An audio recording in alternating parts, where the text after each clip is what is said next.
So if you're having this weird issue whereby your Volkswagen van side door just won't lock whatever you do, and you're coming back and forth, try this out, right? So if I open it and show you, I can press the buttons, all I like, even the side door button for locking, that's a separate one, still does nothing.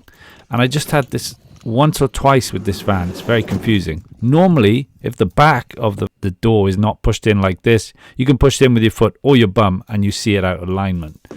But if you come into the front, the way to fix this is you've got to use these locking buttons that are on the front console. You can see if I press them, the locks, I still forget which is which, but what you really need to do is come in and press these to get them working again. And for some reason, when you use these, sometimes the blocks can get out of sync. So press those a few times and see, and then start using your key fob lock.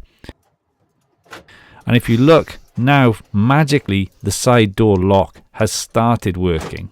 You see, I'm pressing the key fob and it's working again, which it was not doing before. So there you go. That's how to fix the locks on your Volkswagen Crafter van. It's just a weird bug.